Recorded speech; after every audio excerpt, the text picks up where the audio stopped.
Monday, Monday, so good to me. Monday morning, it was all I hoped it would be. Oh, Monday morning, couldn't guarantee that Monday evening you would still be here with me. Monday, can't trust that day. Monday, sometimes it just turns out that way. Oh, Monday morning, you gave me no...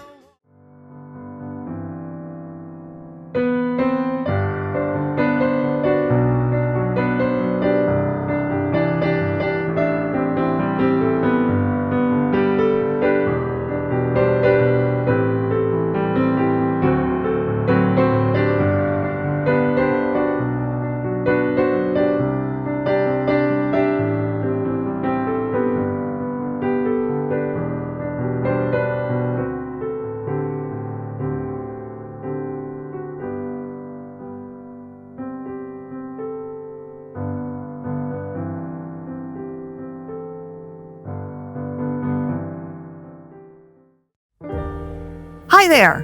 It's time for the newest edition of Monday Morning Madness, where we tell you about upcoming events and activities. If you need additional information on any of these things that we talk about, please refer to your most recent Life and Times. In case you don't know me, I'm Nancy Hesh, and this is my husband, Bob, and we're here to do the announcements. I'm doing the announcements. He's going to kibitz. I'm going to correct her. After 55 years of marriage, he's allowed to do that. As a matter of fact, on Friday, today, when we're taping this, is our 55th wedding anniversary. But enough about us, on with the news. One of the crowd favorites, Gene Testa, will be entertaining Monday, August 3rd at 6 p.m.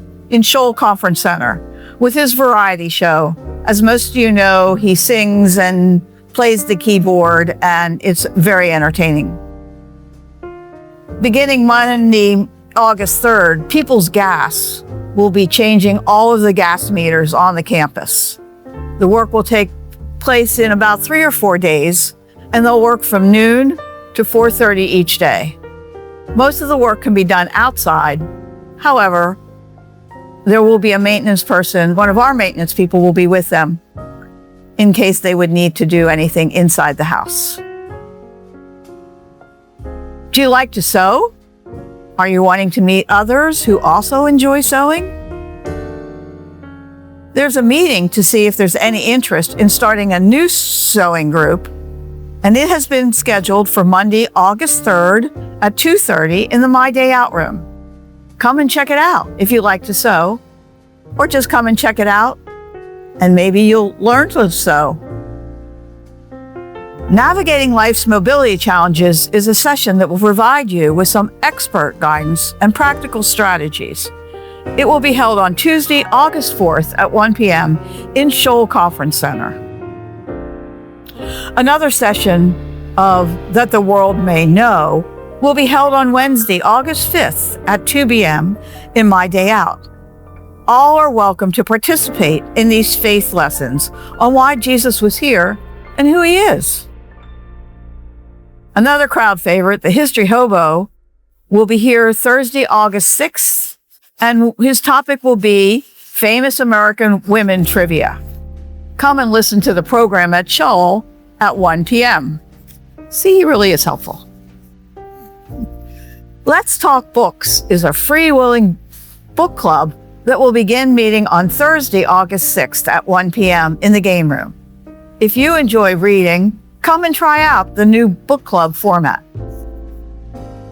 Check out your Life and Times for details about Passivant Community Day. This is a biggie.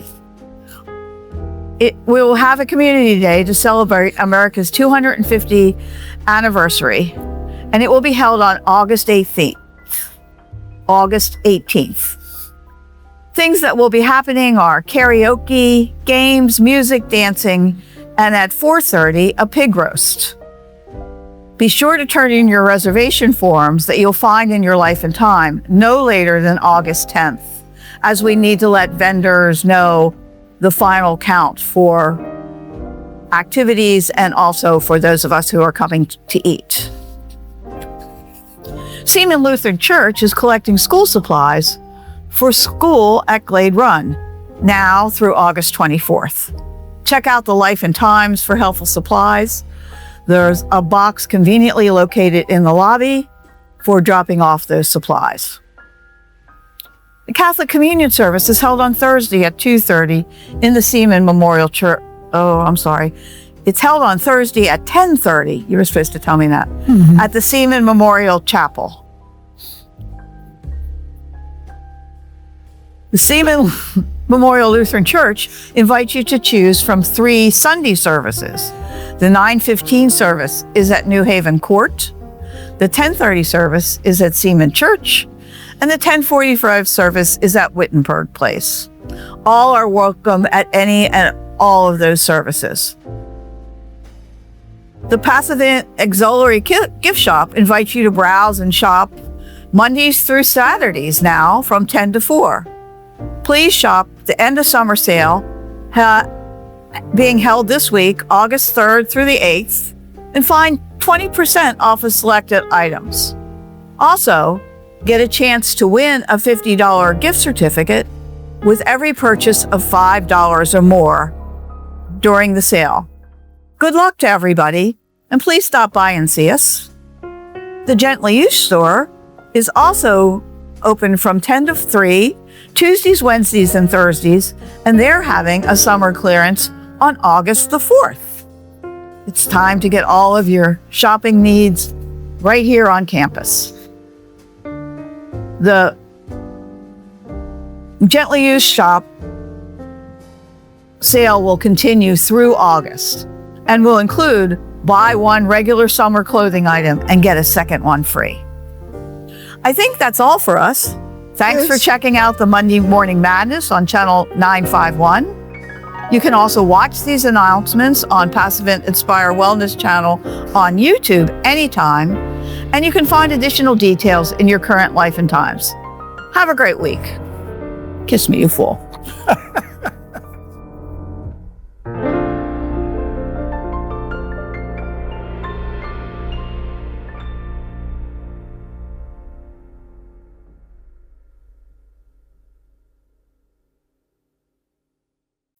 Hello all. My name is Bill McDaniel.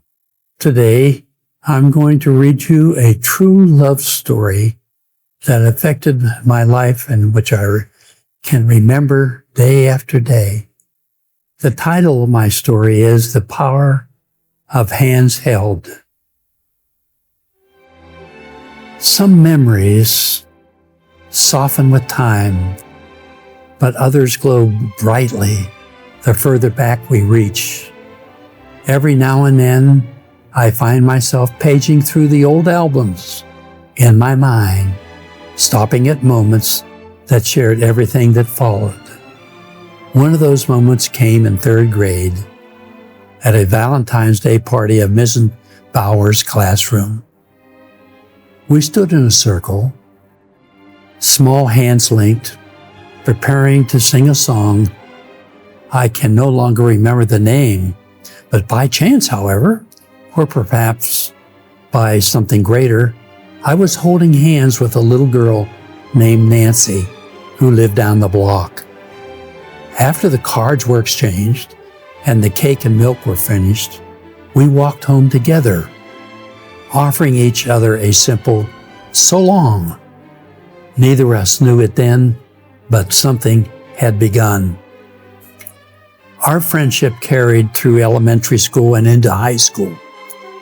We shared classes, lunches, and the kind of easy companionship that feels so natural as breathing.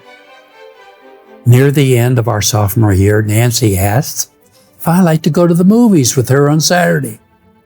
25 cents for a ticket, 10 cents for popcorn, and a Roy Rogers Western on the screen.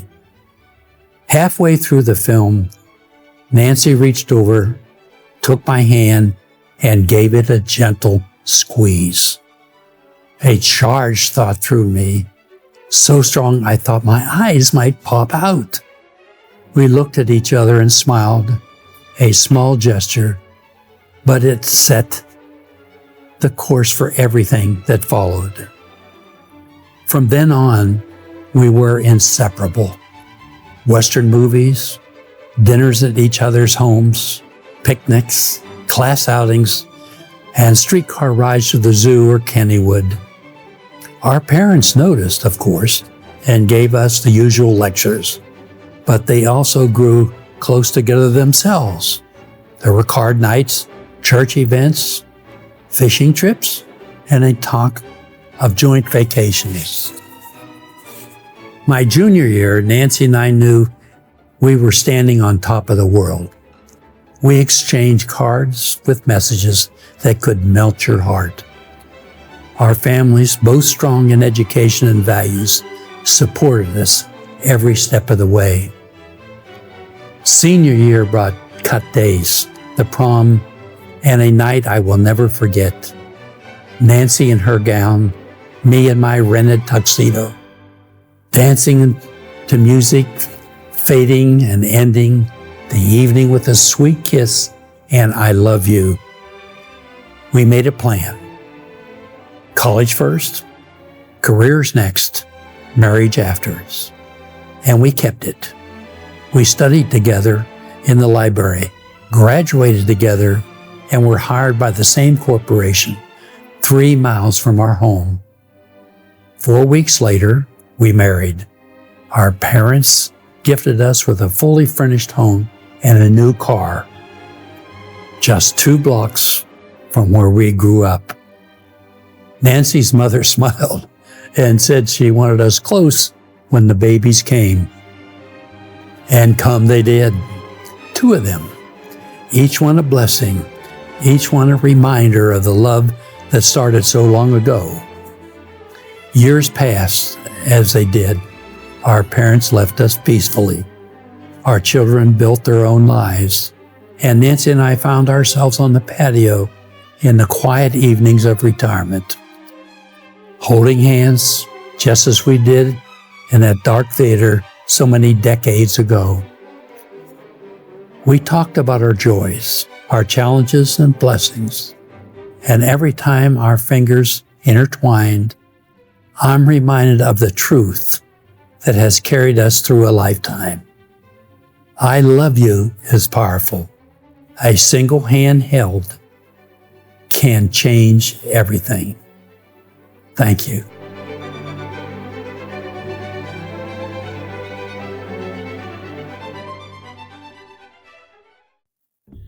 Hi, my name is Bill Thomas, and I'm here today to talk to you about my memoirs that I wrote about my Black Walnut experiences.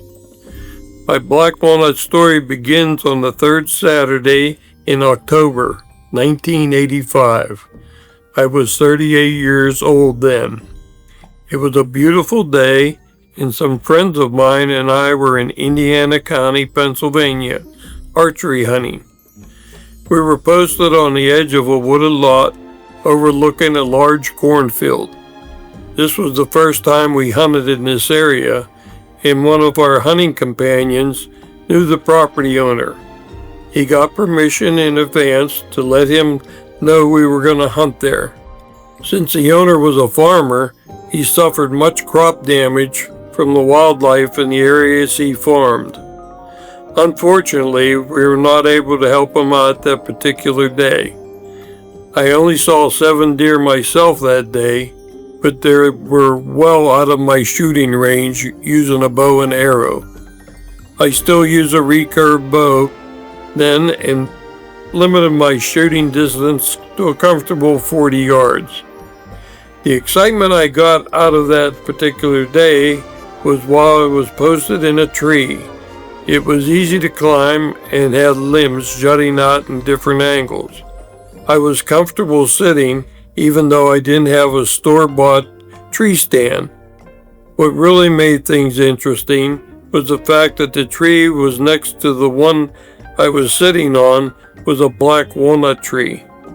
Before then, I never heard or saw a black walnut tree. What really got interesting was watching a big gray squirrel shooting up that tree and going out on a limb to what appeared to be a round green ball hanging down on the end of a branch. The squirrel would then pick the green ball off the branch with its front paws, put it in his mouth, and take it to a bigger branch. While sitting on its back side, it would use its two front legs and paws to hold the ball. With its teeth, the squirrel began chewing the green hull as it rotated the ball. Pieces of the ball would fall onto the ground as it got smaller. When the squirrel was done chewing the hull, he had a black walnut. He would put the nut in his mouth and get down the tree and scamper out of sight. Within a few minutes, this is a picture of the black walnuts that he was picking up and bringing up in the tree to actually take these hulls off and get to the nut inside. Within a few minutes, I would see movement on the ground as a gray squirrel was coming back to the walnut tree to start the process all over again. I must have watched this procedure for an hour and a half. It was getting later in the day and the squirrel quit coming back. My friends were starting to gather for the trip back home. Before we left, my curiosity got the best of me. I went to the black walnut tree, picked several nuts off the lower hanging branches, and put them in my hunting vest pocket. When I got home later that evening, I was really tired and ready for a hot shower, so I just left the nuts in my vest pockets overnight. The next day after lunch, I decided to see what I brought home in my vest. That's when I discovered the green hulls were turning black and getting softer. To my surprise, the black liquid was coming from the hulls and leaving a permanent stain soaking all the way through my vest pockets. After removing the hulls from the nuts, my hands and fingers were stained for the next 2 weeks. Later that Sunday afternoon, I decided to take the nuts over to my cousin Lee's farm in Saxonburg, PA. I figured he would know what I had, and I was right. Lee informed me that they were black walnuts and asked me how many I wanted. He took me outside and pointed to 15 black walnut trees in his pasture field. Every tree was loaded with black walnuts because it was a very good crop that year. I was born and raised a city boy in my growing years in the borough of Munhall, bordering Homestead, West Homestead, and West Mifflin, PA. Even though there were few woods in the area around, I couldn't go to those places because I was highly allergic to poison ivy. I was so allergic to poison ivy, I got a dose of it sled riding over a hillside one year in January. My mother took pictures of me on our back porch with the snow in the background just to prove I got poison ivy in the wintertime. I remember one summer all the boys in our neighborhood decided to build a log cabin in one of my friend's yards. Because of my allergy, I couldn't go into the woods to help cut the trees and drag them to my buddy's house.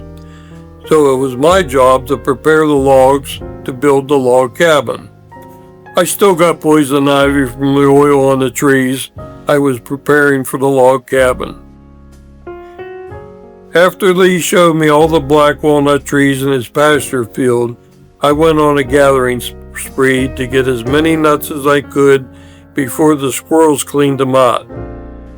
I would step on the hulls one at a time in rubber boots and to expose the nuts. Then I put the nuts in a 5-gallon bucket to carry them out of the fields to my truck. I took the nuts home and washed them in a tub of water to get most of the stain off of the nuts. Later on, I found any of the nuts that floated in the water, they were no good and got discarded. I would then place the nuts in a rack that I made in a single layer to dry. Once the nuts were dried, I would place them in an onion sack for storage. When I first started to harvest the nut meats inside the walnuts, I found just how thick and hard the shell is to crack open. I broke them with a brick, then a hammer, only to find out I was smashing the nut meat inside and would get pulverized. After trial and error, I found the best way to crack the shell open was to put them end to end in a vise. After cracking the nuts once in the vise, I would take a pair of diagonal pliers and nip away at the rest of the shell to extract as large a piece of nut meat from the thick shell.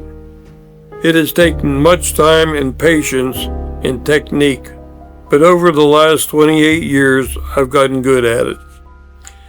I was really glad I took the time to gather as many black walnuts from my cousin's farm as I did that year. Most recipes call for 1 cup of nut meat. Just out of curiosity, I counted how many nuts I had to crack, extracting the nut meat from the shell to get 1 cup.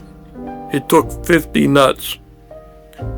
After cracking and cleaning all the nuts I had that year, I believe I had approximately 20 to 25 cups of black walnut meat that year.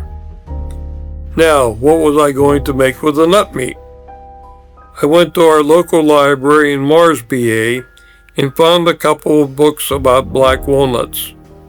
One of the books had a recipe for black walnut pie. I wrote down the recipe and took it home for my wife Pat to look over. It looked easy enough to make. Christmas was 1 week away, so we decided that along with the traditional pumpkin pies, we would add a black walnut pie to our dessert list. The walnut pie was a big hit that year with most of our family members, though not everyone liked it. I realized how distinct the flavor black walnuts have because of that experience. I truly believe either you like black walnuts or you don't. There's no in between. The flavor is that strong.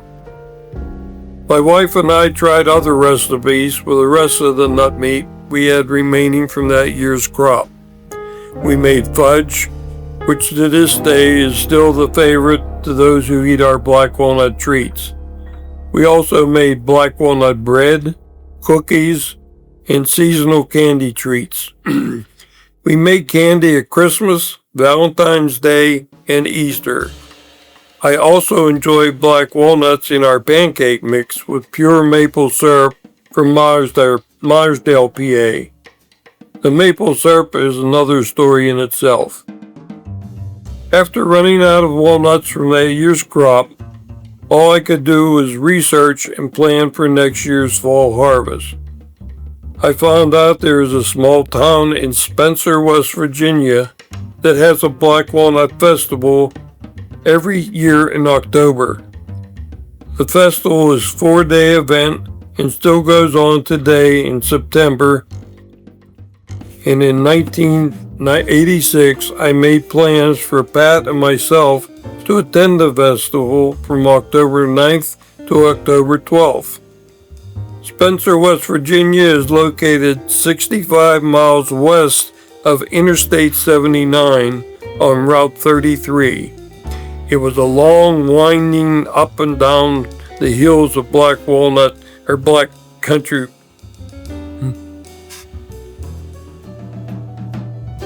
Up and down the hills of backcountry roads. About 5 miles before we got to Spencer, we came upon a local feed and nursery store. We stopped there to stretch our legs and get something to drink. We noticed some activity on the side of the building in the parking lot. People were lined up waiting their turn in pickup trucks and trailers to unload their containers full of black walnuts at a dumping platform. From the platform, the black walnuts would go up a conveyor belt into a hulling machine that would separate the hulls from the nuts. The hulls would fall in a cart and be discarded, and the nuts would fall in a big onion sack. They were being piled in rows alongside the feed store. The sacks would be weighed, and the feed store would pay the people who went out in the fields and along the roads to pick up the black walnuts that had fallen on the ground. Harvest time for the black walnuts is from September until December, when the mature nuts are ready. I asked the store owner what became of the nut piles alongside the building. He informed me that in November, tractor trailers would load the sacks to be sent to a processing plant in Stockton, Missouri. The Hammond's Product Company is the only processing plant in the United States for processing black walnuts. After getting the address and phone number for the Hammond's Company, we finished our trip to Spencer. The festival was very well organized. There was something different to see and do each day. At the armory in town, they had contests which everyone could enter for judging the top 3 ribbon awards. People entered all kinds of baked goods and candy recipes for judging. I also found and bought a black walnut cookbook made from recipes mainly from the folks in Spencer and surrounding communities. They also had a Wood-Mizer portable sawmill on display at one of the ball fields. Some men were there demonstrating the sawmill and were cutting boards of different widths and lengths from black walnut logs. I was able to buy several boards and brought them home to dry. Once we got home from the festival, I got into full swing of collecting black walnuts, not only from my cousin's farm, but from other trees I discovered in our area. It was another good year for black walnuts, and I took advantage of picking, hulling, washing, and drying the nuts. I came to realize it is best for the nuts to dry out and mature in the shell. I don't start cracking and picking out the nut meat until mid-January or the beginning of February. When the meat dries in the shell, it also shrinks a little. This makes it easier to remove from the thick shells. Also in my learning years, I found out that not every tree produces a good crop. Even when it seems like there are many nuts on the tree. I was hunting in the woods behind my house and I found a huge black walnut tree about 100 yards down in the woods. I could not believe how many nuts were on the ground. I started making a trip with 2 5-gallon plastic buckets to gather the nuts.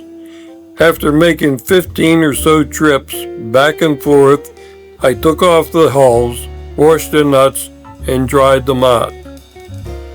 A couple months later, I began to crack the hulls, only to find out they weren't any good.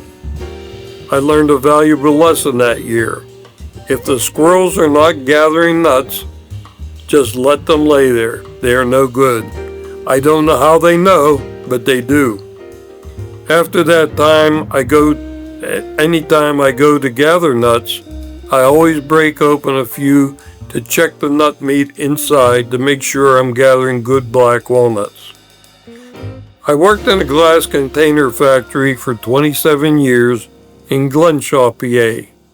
Some of my co-workers wanted to try my black walnut baked goods and candy. They really enjoyed the treats and asked me if they could buy some of my products to take home and share with their family. We agreed on a price, and so I began a long time of selling black walnut baked goods and candy to fellow employees friends, and family members of our own. The baking and candy making became a seasonal event, starting at Thanksgiving and ending at Easter time. We sold pies, nut bread, fudge, and cookies at Thanksgiving. During the Christmas season, we sold black walnut caramel turtles using our own black walnut caramel filling recipe, and we also sold pies, fudge, nut bread, and black walnut solid chocolate candy poured into Christmas molds. For Valentine's Day, I have 2 heart-shaped molds, one larger than the other. The large mold holds 2 pounds of fudge, and the smaller mold holds 1 pound. It was perfect because my fudge recipe makes 3 pounds of fudge. I made chocolate and white chocolate fudge, both being big sellers. At Easter time, we made the usual, plus the turtles and Easter eggs with the caramel walnut filling inside. I even had one customer who would buy 1 pound solid chocolate Easter egg and filled with black walnuts mixed inside.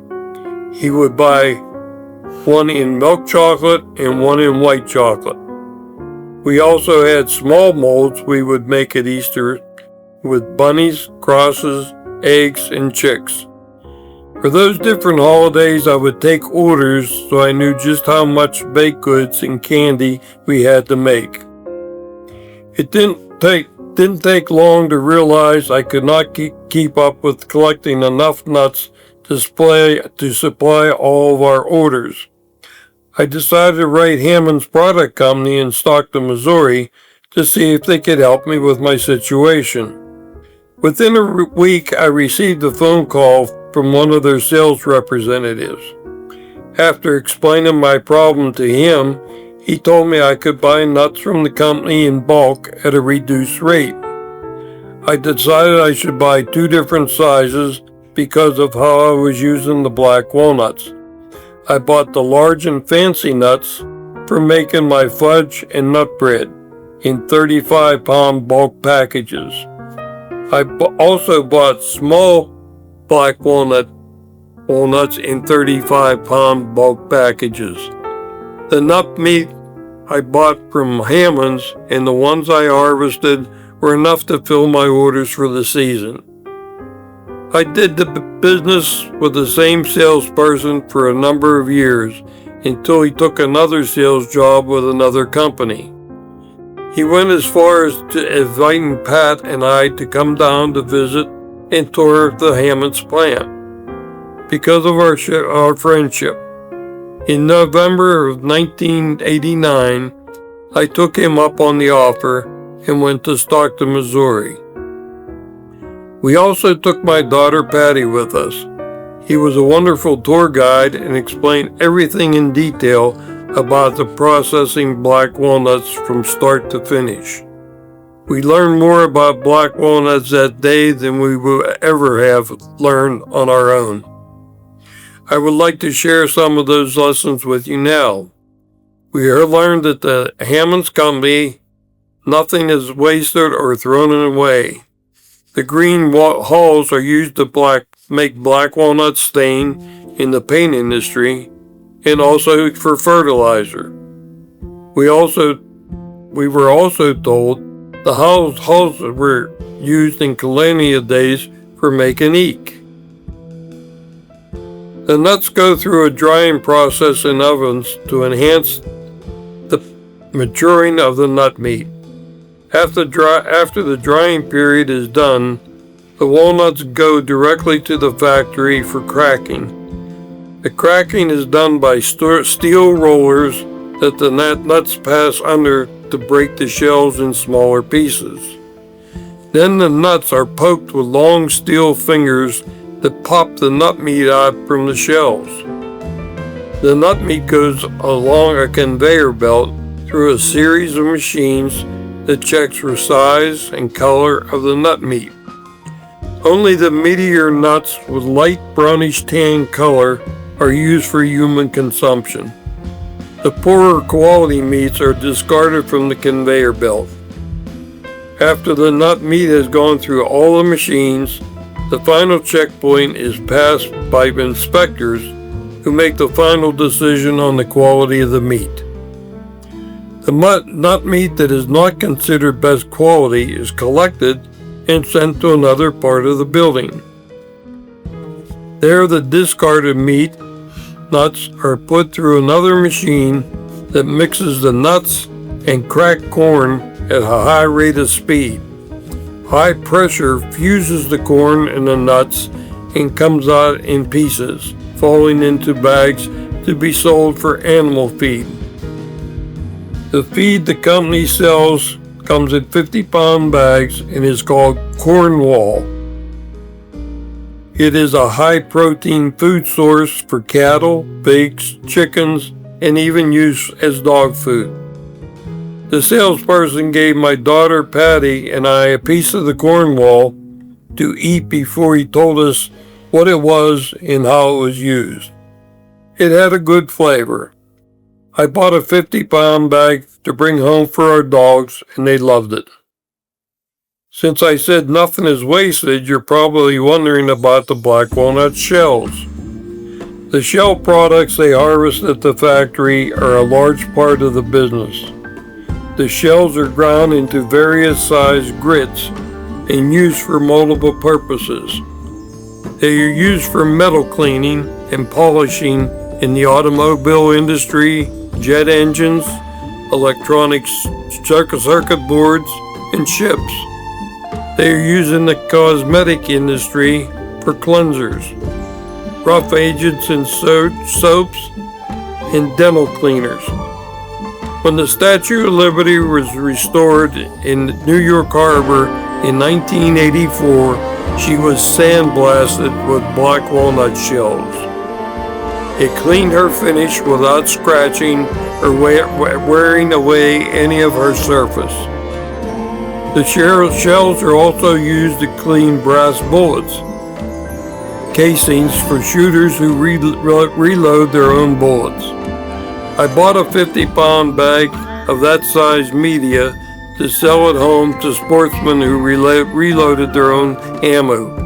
They were amazed at the difference the black walnut shells made because they always used corn in the past. When we went to Missouri, we stayed in a rustic cabin at Stockton Lake Park. It had a huge lake, campground, and boating area. We rented a pontoon-back boat and relaxed on the lake for the day. The only thing we were missing was our bathing suits and fishing poles. Our trip to the Hammonds plant and Stockton Lake was very enjoyable and educational. When we got back home, my cousin Lee realized how much enjoyment I received from harvesting black walnuts.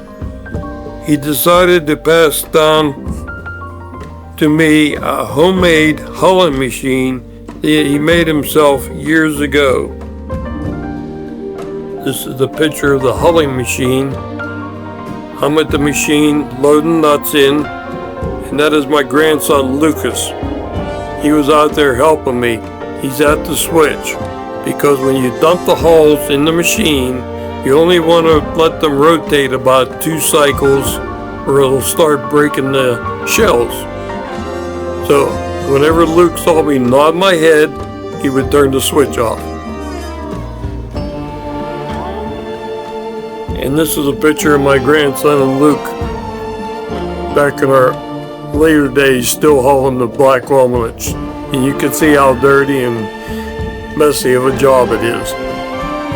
We even get these Tyvek disposable suits to discard when we're done. The only thing I had to supply was an electric motor and a V-belt. The machine is nothing more than a drum that rotates inside a stationary drum on the outside. The outside drum has slots cut on the bottom with a trap door that lets the walnuts fall out. Once the hulls are pushed through the slots, they fall into a collection bucket. After collecting the walnuts, I place them on drying racks that I made and hose the rest of the hulls still on the walnuts. I have to cover the racks while the walnuts are drying so that the deer, squirrels, and chipmunks don't steal my products. I still use the machine today, and my grandson Lucas helps me process the walnuts. Lucas is a big helper and has come to appreciate the black walnut harvesting, along with the benefit of enjoying all the treats he gets to eat. I also get help in the fall when it's time to gather the nuts for my granddaughter Madison and for my wife Pat. This year, Patty and my grandson David found some nut trees in Monroeville area where they live and brought them out to the house for processing. David, who is only 5 years old, was all excited and wanted to know if he and his mother got enough black walnuts to make a batch of fudge. I assured him that they did, and he was delighted. Through the years, making and selling our treats at the glass factory, I got a personal reputation for my fellow employees. Every year they call me Willie Walnut. The nickname is stuck to this day. One of my friends asked me one day if I knew where he could get some marble or granite, and I asked him why he wanted it. He explained to me how he picked up an old fire nozzle at a flea market. He made a table lamp from the nozzle, but needed something for a base to mount it on. I told him I did not know of any marble or granite, but I had some black walnut boards I picked up in West Virginia. I knew black walnut was prime lumber used in the furniture business.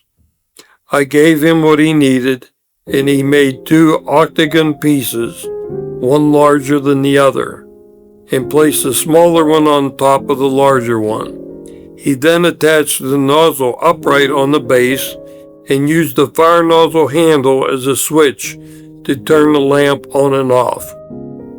He was so pleased with how the lamp turned out, he asked me for another piece of black walnut board. He would not tell me why he wanted it. I gave it to him anyway. About 6 months later, my friend gave me the board back to me, and this is what he made for me.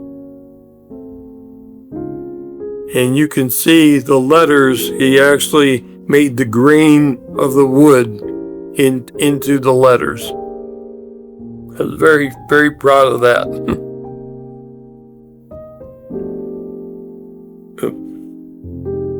He took the board and carved letters that looked like wooden logs to read Willie Walnut. I also gave him a half walnut shell that he inlaid and glued into the board between Willie and Walnut. The board is one-of-a-kind keepsake that I will treasure the rest of my life. He is truly quite the artisan. Even though black walnut trees produce wonderful crop of nuts and products with a quality grade of lumber for making fine furniture, gun stocks, and it does have some negative points. A black walnut tree, Juglans nigra is its Latin name, is a very protective tree. You should never plant a garden or any crops near a black walnut tree because it will give off a poison that will kill off anything in its space. Also, anytime lumber is milled,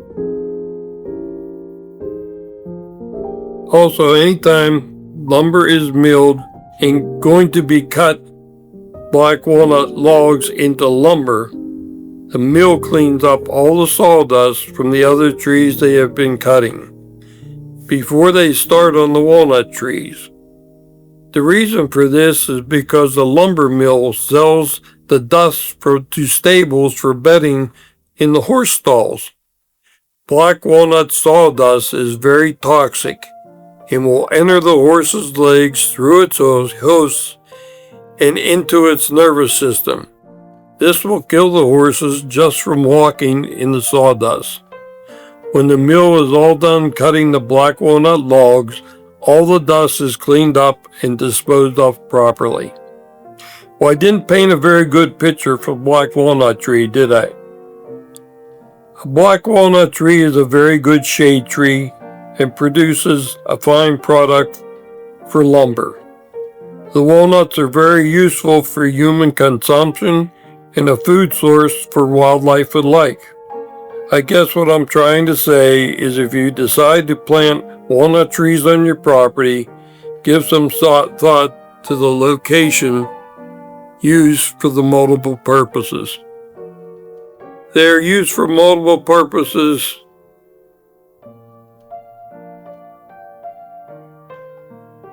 Sorry. All right, you're doing great, Bill. I have 4 trees in my yard away from our garden, and everything is doing just fine. The glass factory where I worked for 27 years closed its doors in 2004 because of a major flood in the Glenshaw area. The closure became the main reason for me to quit selling black walnut baked goods and candy since most of my customers worked at the glass house. I quit buying the black walnuts in bulk from the Hammonds Company and just used the walnuts we gathered for our own use. There was a dry spell in our area for good black walnuts in 2008, 2009, and 2010 due to the weather. The following year was a very good year. Since I was completely out of nut meat, I took advantage of that and collected as many black walnuts as I could. I found some more trees locally and got permission from the owners to collect the nuts from their yards. In appreciation, I always made something like nut bread or fudge and take it to them for them to enjoy. Usually it is the first time they have ever eaten anything made from black walnuts. There's much time and labor involved in harvesting black walnuts. In all the years that I've done this, there is only one other person who I know that collects walnuts. Much on a much smaller scale. The nuts are out there for the taking, but most people just don't want to be bothered with all the work involved with it. These days, people are too busy with other things. This reminds me of our visit to Charleston, South Carolina, where my daughter Jennifer lives, with my son-in-law and grandson Liam. When we go to the market district, this is where the vendors come to sell their wares to the public all year long. One interesting thing at the market is women with a few men of African descent. They sit and weave sweetgrass baskets. The folks that do this are older. And it's rare to see a young person practicing this art. Their wear is very tight weave and makes a very good quality product. They go out in the fields at harvest time where the sweetgrass grows and cut enough to last them until the next year's crop is ready. Unfortunately, the young people are not interested in weaving baskets. Someday it'll become a thing of the past and a lost art. It just kind of makes me realize that what I'm doing with my grandson involved in black walnuts as long as I can. I hope they keep the tradition I started alive. I enjoy black walnuts. It has become a passion, and I truly enjoy what I do and get out of black walnut harvesting. My, how time goes by in a blink of an eye. Since 2011, I have more experiences with black walnuts up until now.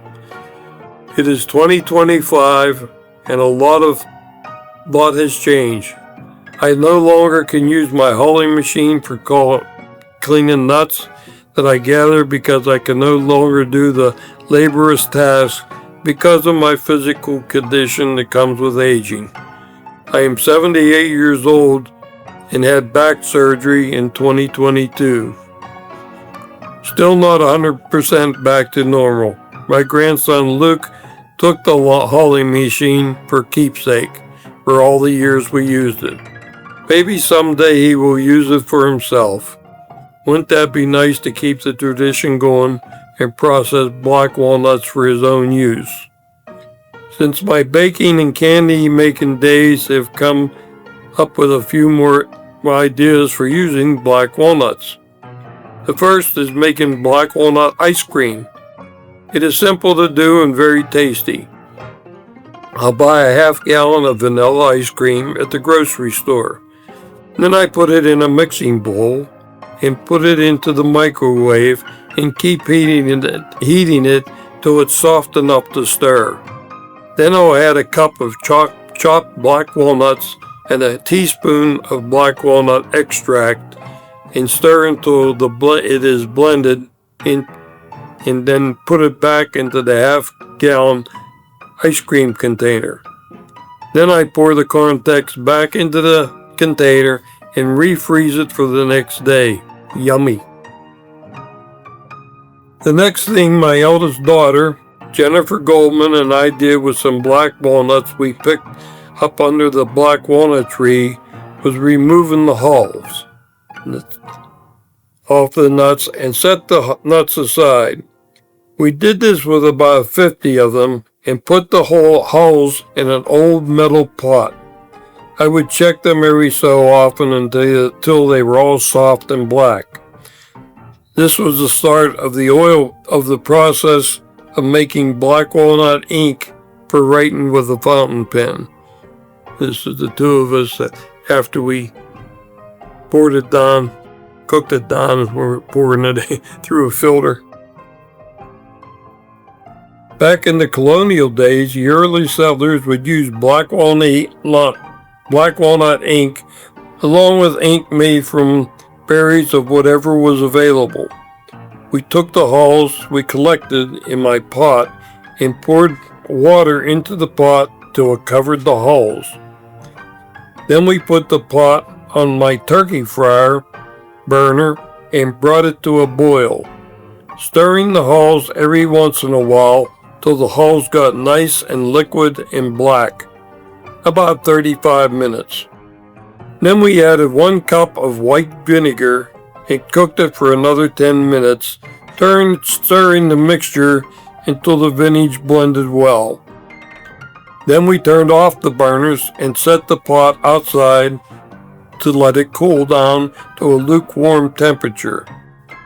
Then we poured 1 cup of cheap vodka into the solution, stirring until we were satisfied it was mixed into the black walnut solution. We put the vodka in after taking it off the burner and letting it cool down so the alcohol would not evaporate. The reason the vinegar and the vodka was to keep the ink from turning rancid as it sat over time. The next step was to let the black walnut ink completely cool down so we could pour the ink into a cheesecloth to filter out any debris left in the pot. We did this 2 times and emptying any debris we collected in the cheesecloth. Now it was time to pour the black walnut into glass jars. And also, we took a fountain pen and wrote on a piece of paper with black walnut ink we made, and to our surprise, it had a brown color rather than black as we expected. For this reason, anytime you visit a historical sites from back in the colonial times and see documents that have brown lettering instead of black, they were written with black walnut ink. I bought a wood lathe that my wife Pat encouraged me to get to keep me busy in my retirement years. I built a workshop behind my garage in 2007, It is 20 feet wide and 22 feet long. My father-in-law gave me a large oak table he got from a school in West Mifflin, PA. It was used in the schoolroom for home economics. It had sewing machines attached to it for the girls to learn how to sew. The table is 42 inches wide and 8 feet long. It is made from heavy oak boards, no veneer or no particle boards, and it is very heavy. My lathe sits on one end of the table, and I made sliding drawer to keep my turning tools and supplies in. I make all kinds of wooden handles for pizza cutters, pizza servers, bottle openers, pie servers, ice cream scoops, and paddles, letter openers, pepper grinders, shoehorns, wine bottle stops, fan light pulls. I also make a lot of different kinds of pens. One of my favorites is a deer hunter pen that has a buck with antlers on the pen clip. The tip of the pen looks like a bullet where the ink cartridge comes out, and the top of the pen looks like the primer of the bullet. To get the ink cartridge out of the bullet, you have to cock the rifle. I have made a number of these pens out of real deer antlers. I also make them out of black walnut wood. And I make a lot of, I use the black walnut wood because most gun stocks are made from black walnut. I taught my youngest daughter, Patty Gamola, how to turn in 2016. I turned a 4-inch pizza cutter I made for my wife out of black walnut, and when she saw it, she wanted me to make her one. I told her that I would get another kit, and there was enough black walnut I used for making the first one that it would make another handle. I told her how I would show her how to prepare it for turning, and she could make her own. I took her out and showed her on the lathe, standing behind her, and give her instructions on how to turn it. She was willing and eager to try it out. She did a great job of making the black walnut handle and made it a little bit different than the one I made. I knew after that she was hooked on turning on the lathe. Over the years, Patty and I have been turning in my shop with me, and it's been a great relationship for both of us. She's decided to make different items, so that we're not making the same things. About 4 years ago, I read an article.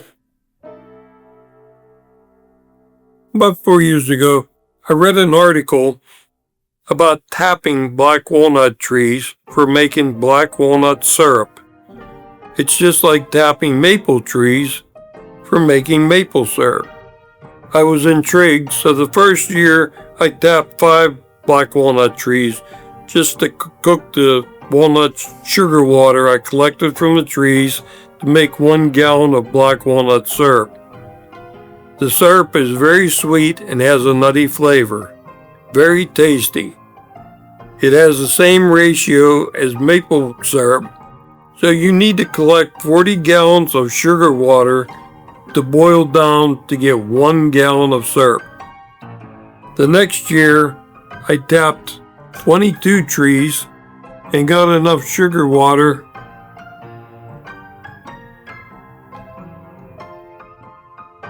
to make 2.5 gallons of syrup.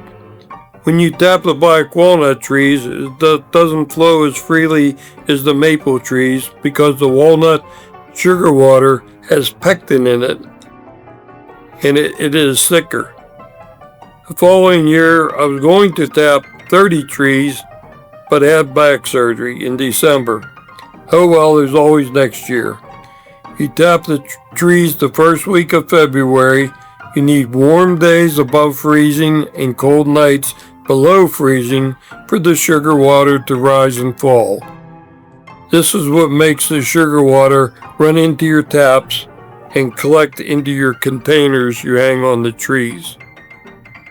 And I have the tap straw going into the lid on the container. Once the temperature rises above freezing and stays there for about a week or so, the sugar water will quit flowing and the season is over. You never know how long that will last. Mother Nature. That's when you pull out your taps, clean your equipment for next year. You don't have to do anything with the holes because they will heal themselves. After cooking it down, you pour your syrup into jars or containers, and this is what it looks like. When it comes out of the tree, it looks like water. It's that clear. I have enjoyed all the things I have learned about black walnuts over the years and hope to have more experiences in the future. Thanks for listening to my memoirs about black walnuts. If you have any questions or comments, please email. Would love to hear from you. My email address is walnut443@yahoo.com.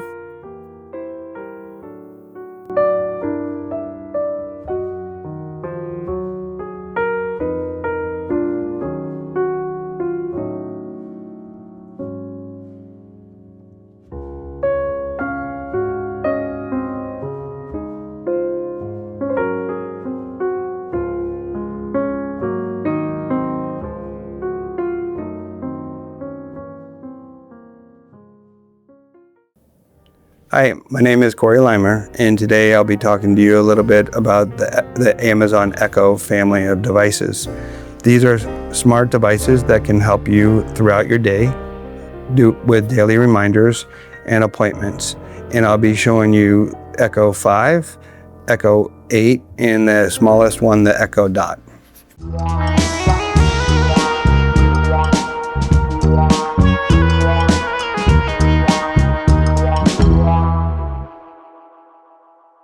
There's 3 devices from the Amazon Echo family that we talked about today. The first one is the Echo Dot, which is the smallest and the easiest price point at $50. It just has a speaker and no screen. The next one is an Echo 5, and it has a 5.5-inch screen, and it's has some visuals, and you can interact with it and you can see pictures online, but it has a smaller camera and speaker than its devices that are above it. This one is the Echo 8 Show, and this has a bigger speaker as well as an 11-inch screen. So what we have here is we have devices from Amazon in the Amazon family of Alexa. And these are the Echo devices, and it's a smaller version of the Alexa. So there's 3 that I have on the table, and this is the Echo Show 8. This is a bigger screen. This is the Echo Show 5, and this little guy over here is the Echo Dot, and it's a Echo 5. They are devices that can help you with your appointment reminders, your medication reminders, even when you're cooking. You can set timers so you don't forget that there's a item in the oven, and it can help you navigate through the kitchen or even throughout your house pretty easily just by talking. You can press the buttons and you can set them up to be much more smart, but all you have to do is start by talking. And so let's give that a try. Alexa, what's the weather like today? It's partly sunny and 86 degrees right now. Today's high is 86 with a low of 69, and there's a heavier thunderstorm coming this afternoon with possible flooding and damaging winds. I don't know about you, but that was hard to hear. So let's turn up the volume. Alexa, volume 7. Alexa, will you repeat the weather forecast for today? All right, it's partly sunny and 86 degrees now. Today's high is 86 with a low of 69, and there's a heavier thunderstorm coming this afternoon with possible flooding and damaging winds. So what do I need to be safe in this weather? Stay inside a sturdy building, away from windows and electrical devices, and secure or bring inside any loose outdoor items. Great, thank you. If you hear thunder, seek shelter right away and avoid trees, water, and open spaces. Alexa, what time is it in California? We have a trip planned there soon, and I want to understand the time difference. It's 12:42 p.m. in California right now, which is 3 hours behind your 3:27 p.m. in Wexford, Pennsylvania. Are you packing, booking activities, or working on a specific part of the itinerary? I'll do that later, but thank you for asking. It also can help you with measurements in the kitchen. So if I have a quart and I need to adjust that to say how many cups. So Alexa, how many cups in a quart? There are 4 cups in a quart. Great, thank you. It can also help you with calendar reminders or setting up a shared calendar with your family. So say if you have kids activities that you want your parents to be able to attend, you can schedule the soccer games on your calendar, and then that can show up on that shared calendar so your mom or dad can understand when that is and they are able to attend it. So let's try that now. Alexa, do you see my calendar? Let me check. Yep, I can see your calendar. You've got Billy's soccer game today at 4:30 p.m. at Blueberry Hill Park in Franklin Park, test share on Thursday at 8:30 a.m., and Mom's dentist appointment on Friday at 9:15 a.m. Oh, I forgot about Mom's dentist appointment. Let's see. I was gonna go to work at 8:30. I'm wondering if I could Mom's dentist appointment is scheduled for Friday, July 31st at 9:15 a.m. So I have a conflict with taking Mom to the dentist appointment, so I'm going to try to figure out if there's someone else I could reach and see if they can take Mom to the dentist. So I'm going to call my friend Bev C to be able to see if she can help. Alexa, can you video call Bev C? That's our friend Owen. Hello? Hi Bev, how are you? Good. Corey, how are you? I'm doing pretty well. Let's show the camera here. Did you do the drop thing? No, the drop thing didn't work because you didn't grant me permissions. Oh, well. But You're a good coordinator. I was checking the calendar on my Alexa device, and I realized that Mom has a dentist appointment at 9:15 on Friday. This Friday? Yeah. Are you able to help take her? Because I have to go to work at 8:30. I took her the last time. Oh, that's right, you did. You always end up taking her. Okay. So are you able to take her? I'll fit it into my schedule. Oh, thank you. Appreciate it. No problem. Okay, thanks. Thank you. Have a good day. All right, you too. Bye-bye. So in Alexa devices, you can make phone calls without even using your phone and without even using your hands. So you can just ask to call someone, especially if they're set up a common contact that you know. So this is the Echo Show 8. So it has a bigger screen, and that's sometimes helpful for people that have a hard time with vision or dexterity item with their fingers. There are also other options. Oh, and I'm sorry, this actually runs for about $180, but you definitely have to check the prices because it can go on sale or it can increase in cost. There are other devices that may not be as expensive. So this Echo Show 5 is a smaller device, and I named this device Computer. And this does something very similar, but it has a smaller screen and it also has a smaller speaker. So it won't be able to do as much from a visual perspective or if you're playing music around the house. And it's a little harder to navigate with that smaller screen. So Computer heard its wake up word. And so a wake up word is a word that you put into Alexa to be able to have her wake up or him wake up. You can actually include a male voice if you desire, to be able to have a conversation in natural language to be able to get things done. Computer, do you know the weather outside today? It's partly sunny and 86 degrees right now. Today's high is 86 with a low of 69, and there's a 90% chance of showers and a heavier thunderstorm this afternoon. Computer, are you able to show some pictures in my photo album? One thing to note is that this device is quite a bit older, and it has a newer Alexa software on it, and so that newer software is bogging this little device down. So the newer Show 5s would be a lot more snappy than this one is, but I've had this for a few years. Computer, are you able to show some pictures? What kind of pictures would you like to see? In my photo album, please. Here are your photos.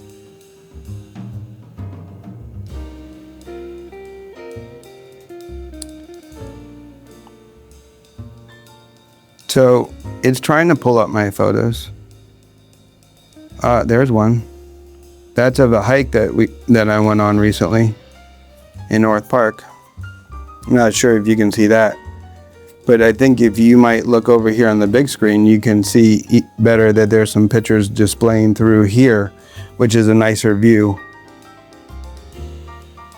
So what's nice about these devices that have a show is that you are able to use this as a digital picture frame as well. And you can set it up yourself, or you can have someone help you set the right pictures. You can scroll through all your pictures that you put on the Amazon photos, or just the specific albums, or even you can set it up for maybe an event you're having, and you have an event with a certain group, and so you have pictures for that group, and you let that scroll through in the picture frame while that event is going on, or you're hosting that event, and so then it's a nice talking piece on the gathering. So there's another device that I use almost every day, and that is the timer. So there's two different types of reminders, a timer and a reminder. And so the timer is very useful in terms of if something's in the oven and you need to bring it out. So Alexa, can you set a timer for 2 minutes, please? 2-minute timer started. So what's nice about this is you can see that the clock is showing on the screen and it's counting down. When it gets to 10 seconds, it will get a little bigger. So I can always add some time to this. I just added a minute. Or Alexa, please cancel this timer. Timer canceled. Alexa, can you set a timer for 15 seconds? 15-second timer started. So when it comes down to 10 seconds, the screen gets a little bigger, and then it just highlights it, so then you know when the timer is almost up.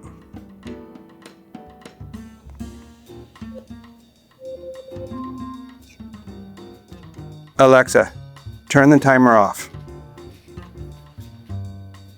That's a sound that often I hear in the kitchen when it's dinner time, because people use it to help remind when the items need to be taken off the stove or oven, etc.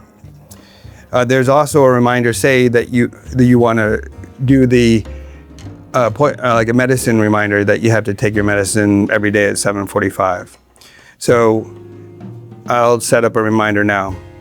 Alexa, will you set up a reminder for Corey to be able to take my medicine at 7:45 a.m. every day of the week? I've set a daily reminder for Corey to take their medicine at 7:45 a.m. starting tomorrow. Thank you. You're welcome. So one thing to notice is that Alexa is sitting, waiting. What's on your mind? You can turn off for night.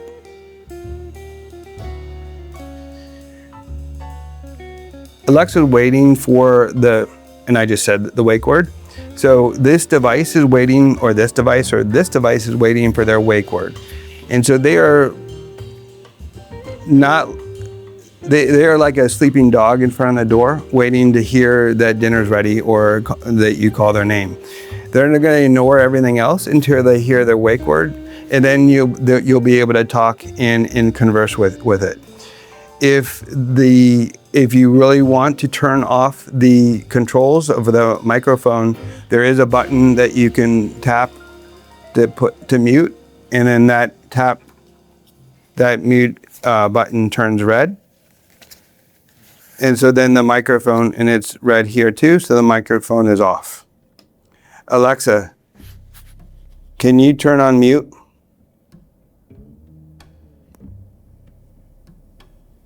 It turned off the volume. So there's a button right here. So this button on the side, I pressed, and it now shows the red light to show that the microphone's off. So Alexa, are you awake? And won't respond because the microphone's off. If you turn it back on, Alexa, are you awake? Yep, I'm here. What can I help with? Nothing right now, thank you. Sounds good. Great.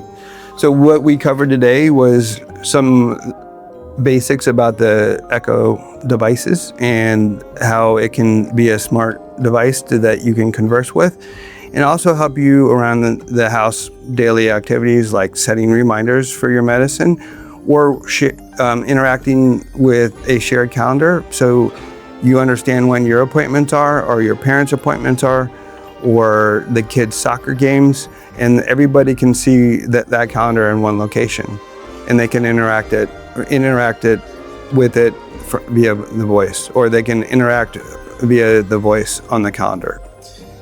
Another very useful item is that if you prepare for traveling, you can check the weather, and you can check travel times, and you can check restaurant reviews or how busy the traffic is, to be able to help plan for your trip. The other item we talked about is the digital photo frame, where you can see pictures of your family or maybe a special group, where you can create a special, an album of a gathering you're doing, and you can host the pictures. And then you can also do video calls. You can, if you don't like the video calls, you can just do a regular call to their cell phone. But if they have a video enabled phone, then you could initiate a video call as well. So that's the Echo family, and if you have any questions, I'll be here to answer any questions.